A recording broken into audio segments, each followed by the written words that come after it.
ఇప్పుడు అబద్ధాలు చెప్పడంలో గోబెల్స్ గారిని మించిపోయిన రేవంత్ రెడ్డి గారు. ఆనాడు కేసీఆర్ గారు అధికారికంగా అమరజ్యోతి అమరవీరుల కోసం మేము కట్టినటువంటి స్తూపాన్ని ఇనాగ్రేట్ చేస్తూ అక్కడ అఫీషియల్గా తెలంగాణ తల్లి విగ్రహాన్ని ఇనాగ్రేట్ చేసిండ్రు. అందులో ఏమీ ఆశ్చర్యం ఏం లేదు. సో ముందే ఆల్రెడీ చేసి ఉన్నారు. కానీ చేసి ఉన్నా కూడా తర్వాత ఆ ప్లేస్లో పెడదాము, అక్కడ ఎక్కడైతే ఇప్పుడు వీళ్ళు రాజీవ్ గాంధీ గారి విగ్రహం పెట్టినరో ఆ ప్లేస్లో తెలంగాణ తల్లిని పెట్టాలని డిజైన్స్ ఫార్ములేషన్ అన్నీ అయినాయి. కానీ వీళ్ళు సోనియా గాంధీ గారి దగ్గర మార్కులు కొట్టేయడానికి అక్కడ రాజీవ్ గాంధీ గారి విగ్రహం పెట్టుకున్నారు. కానీ అది ప్రజల ఆమోదం లేదు. రాజీవ్ గాంధీ గారికి తెలంగాణకి ఏం సంబంధం ఉన్నది? ఏముంది చెప్పండి. పోనీ రాహుల్ గాంధీ గారు సోనియా గాంధీ గారు అంటే వేరు. కానీ రాజీవ్ గాంధీ గారితోనైతే మన ఊహ తెలిసినప్పుడైతే మేము చూడలేదు. తెలంగాణ ఉద్యమం గురించి, తెలంగాణ రాష్ట్రం గురించి ఆయన ఎన్నడూ మాట్లాడలేదు. మరి ఇవాళ అక్కడ ఉన్నటువంటి రాహుల్ గాంధీ గారు కూడా ఒక్కనాడు కూడా పార్లమెంట్లో తెలంగాణ మీద మాట్లాడలేదు. మేమేమంటున్నామంటే మాకు సంబంధం లేని వ్యవస్థను, మాకు సంబంధం లేని వ్యక్తుల్ని, తెలంగాణ సమాజానికి సంబంధం లేని వ్యక్తుల్ని బలవంతంగా రుద్దాలనే ప్రయత్నాన్ని విరమించి తెలంగాణ ప్రజలు కోరుకున్న పనులు చేయండి అంటున్నాం, అంతే, వేరే ఏమనట్లేదు. ఎందుకు కనీసం ఏఐసీసీ నుంచి మేము తెలంగాణ ఇచ్చామని సోనియా గాంధీ గారు ఎవరు రాకపోవడం? వాళ్ళు వస్తేంది రాకపోతుంది. అసలు విజయం ఎక్కడుంది, ఉత్సవం ఎక్కడుంది, ఏం పని చేసిరని ఉత్సవాలు చేసిరు అన్నది అందరికి అర్థం కానటువంటి పరిస్థితి ఉంది. ఏం పని చేసిరు చెప్పండి? ఒక పెన్షన్ పెంచినరా, ఏమైనా కొత్త ఉద్యోగాలు ఇచ్చిరా, పాత కేసీఆర్ గారు ఇచ్చిన నోటిఫికేషన్లు ఇచ్చుకుంటూ పోయినరు. కొత్తది ఏం చేసిరు? వాళ్ళు కొత్తగా చేసిన ఒకటే ఒక నిర్మాణం తెలంగాణ తల్లి అని చెప్పి పెట్టినరు. ఇప్పుడు దాని మీదనే మొత్తం తెలంగాణ సమాజం కన్ఫ్యూజన్లు ఉంది, బాధపడుతున్నటువంటి పరిస్థితి ఉన్నది. వాళ్ళు చేసిన విధ్వంసం గొప్పగా ఉన్నది కదా.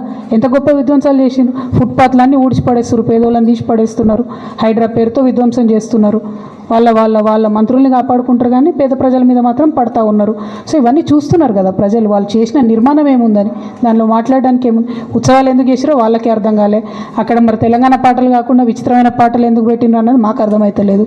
ప్రజలందరూ కూడా బాధపడుతున్నారు, ఒక రకంగా చెప్పాలంటే అసహించుకుంటున్నారు.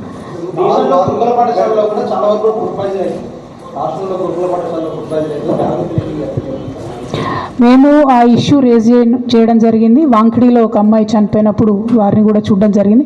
అట్లానే బీఆర్ఎస్ పార్టీ నుంచి టేకప్ చేసినటువంటి కార్యక్రమాల్లో కోవ లక్ష్మి గారినైనా, సత్యవతి రాథోడ్ గారినైనా, నిన్ననే సబితక్కనైనా అందరినీ కూడా అరెస్ట్ చేస్తున్నారు.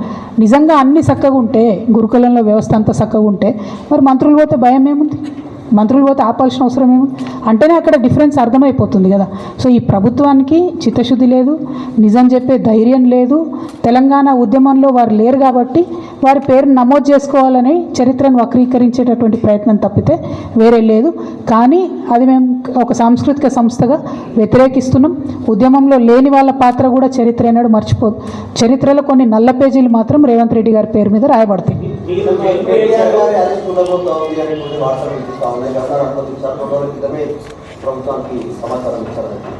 నేను చెప్పిన కదా, నేను పిరికి ప్రభుత్వం ఇదే పని చేస్తారు, ఇంకో పని ఏం చేస్తారు? కార్యకర్తల దగ్గర నుంచి నాయకుల వరకు కేసులు పెట్టే ప్రయత్నం. భయం ఏముంది పెట్టుకొని కేసులు? ఎవరి కోసం భయపడుతున్నాం? ఎన్నడూ మేము ప్రజల కోసమే పనిచేసినాం, రేపు కూడా చేస్తాం. పదవులు, కేసులు, పార్టీలు ఇవి కాదు ముఖ్యం. Telangana. Priyanka Gandhiji had also tweeted about this Indira Gandhiji visiting Telangana during that time, and this is Miss Priyanka Gandhi and Rahul Gandhiji carrying Batukamma here, and again this is Shri Sonia Gandhiji carrying the Batukamma, and she greeted us on multiple occasions during this festival. Batukamma has been declared as a state festival in Telangana, but unfortunately today there is a feudal chief minister from the Congress party. He is trying to undermine the Telangana culture. He wants to insult Telangana culture.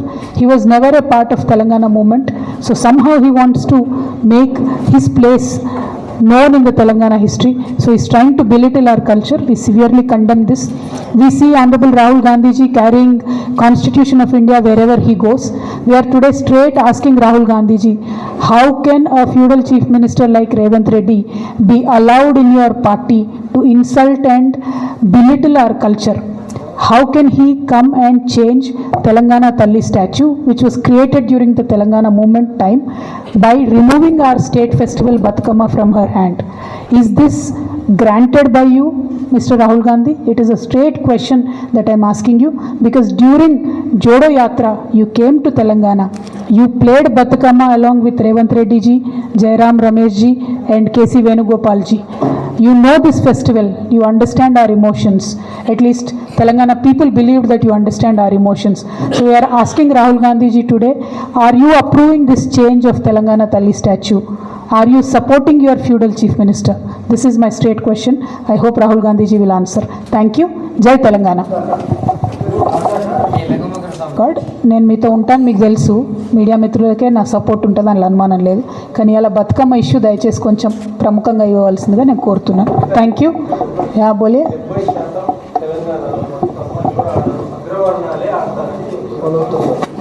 Exactly, ఈ వితండవాదం ఇది కాంగ్రెస్ వాదం, సరే తెలంగాణ వాదం కాదు. తెలంగాణ వాదం కాదు, ఇది కాంగ్రెస్ వాదం.